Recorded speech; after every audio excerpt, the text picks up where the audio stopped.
One can use the clock to visualize calculations in modulo 12. So if you have modulo 12, we can visualize like this. So you see that 1 o'clock is the same as 13. So if you start at 0 and go to 1, 2, and we go one complete turn, then we end up at 12, then 14, 14, and so on until 24.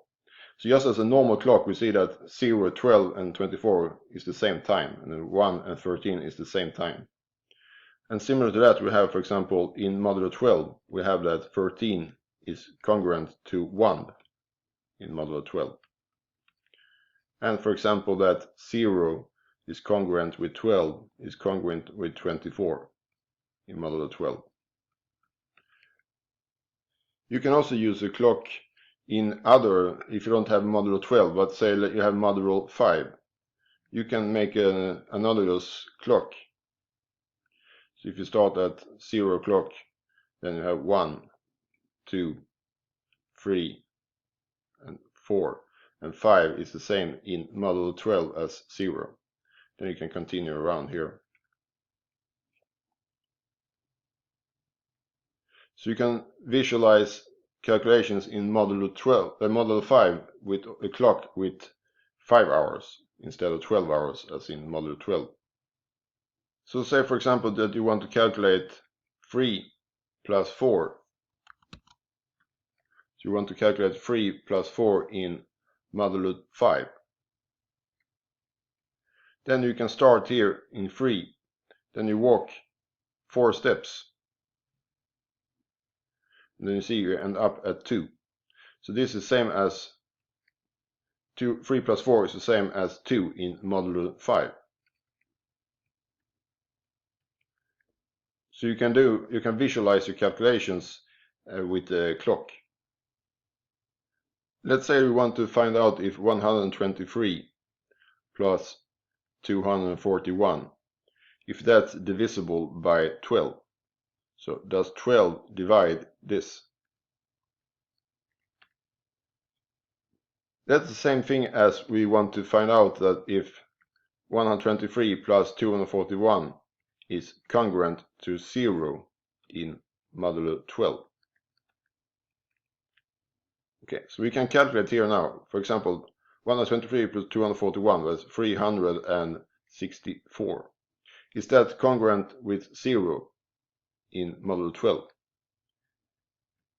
And then we can do as we did before. We can remove multiples of 12.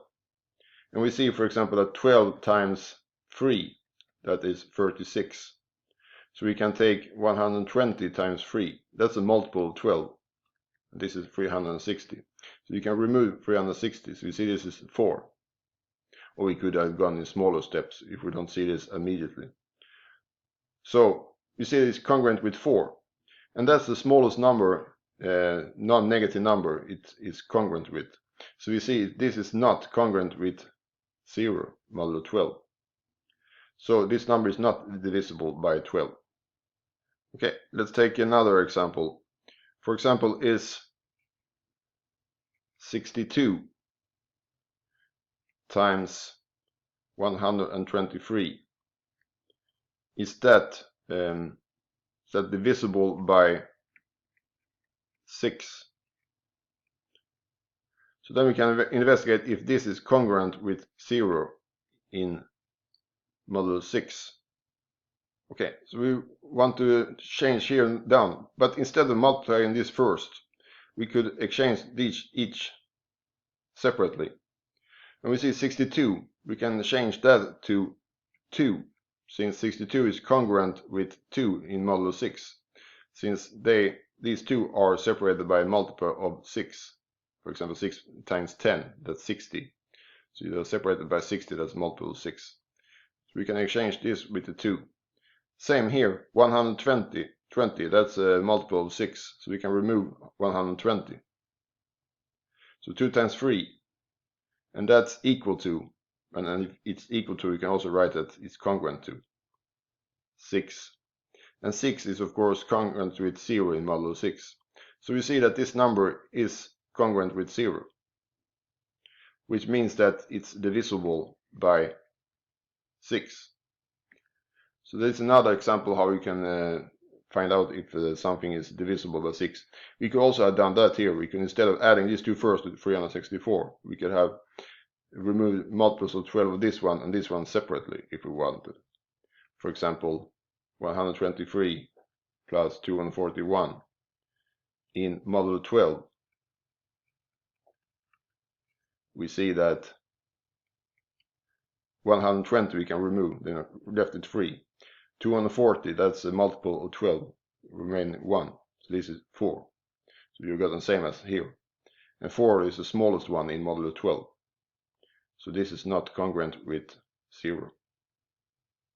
Let's take another example. Let's say that we want to find out in the division of 3985 with 7. What is the remainder? So let's say that we want to find out the remainder. Then we can calculate in modulo 7. So we do calculations in modulo 7. So then we can remove multiples of 7. For example, 7 times 400. What's that? That's 2,800. So we can remove 2,800 from this. Then we are left with 1,185.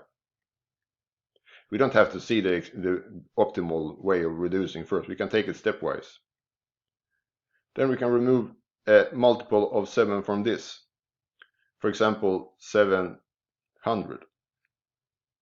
So this is 485. And then, what shall we do then? We can take 7 times 60. That's 420. We remove that. We are left with 65. And now we are approaching the multiplication table. 7 times 9. That's 63. So this is congruent with 2. So we see here now the remainder in this division is 2. So in this way we can find out the remainder with division in using modular calculation. If this would have ended up in 0, then of course we would have known that 7 divides 3,985. Another example, 385,071.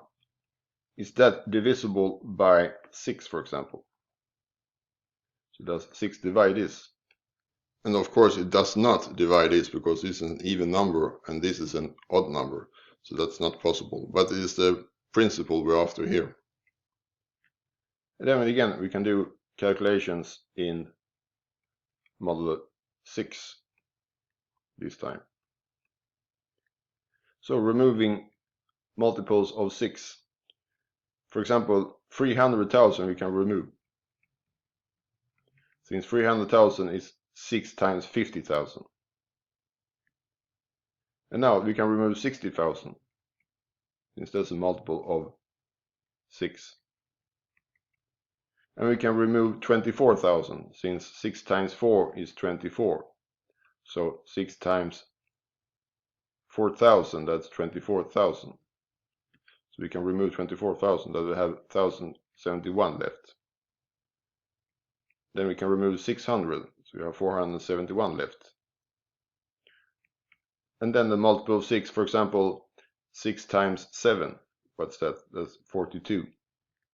So 6 times 70, that's 420. So we can remove 420, so that's 51. And now again we're approaching the multiplication table. 6 times 10, that's 60. So 6 times 8, that's 48. So we are left with 3.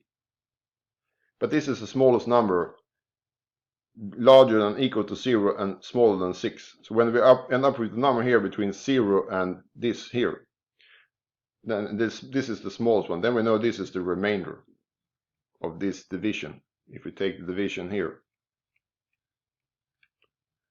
we do this division, then the remainder is 3.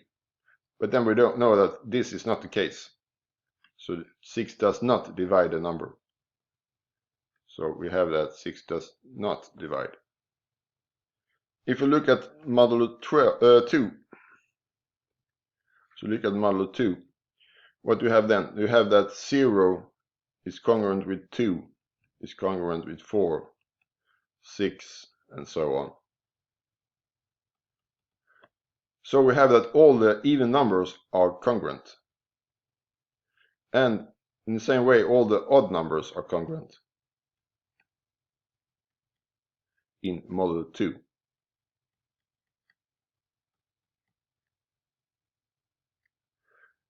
Okay, and continue like this. So we can in modulo 2 we can investigate if numbers are even or odd.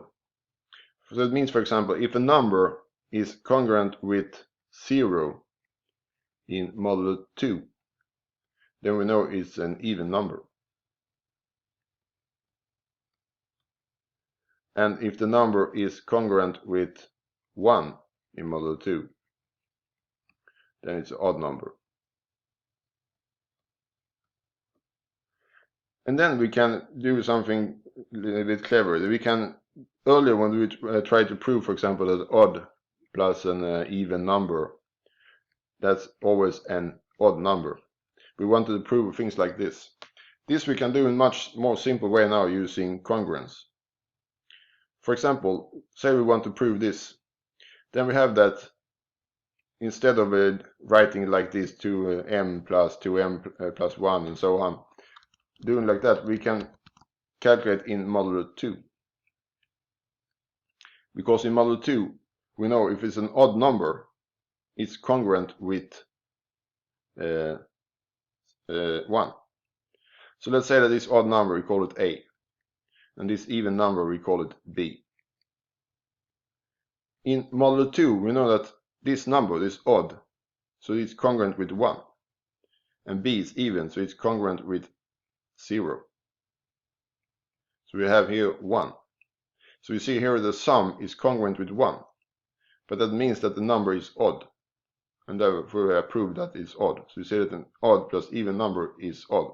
So this is a very short proof by using modulo 2 to show that odd plus even number is odd.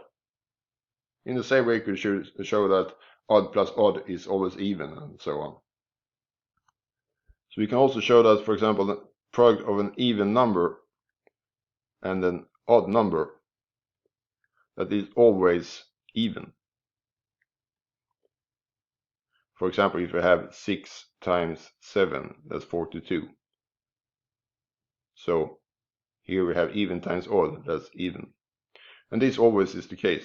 But that we can show using modulo 2. So let's say we have an even number, call it A. Then we have an odd number, call it B. Then we want to find out if this is congruent with 0 or 1 in modulo 2. If it's congruent with 0, we know it's even. If it's congruent with 1, we know it's odd. Okay, A is even. So we know that is congruent with 0. B is odd, so it's congruent with 1. 0 times 1, yeah, that's 0. So we see that the product here is congruent with 0, which means that it's even. So this is a very short proof, or very short way of showing that even times odd is always even.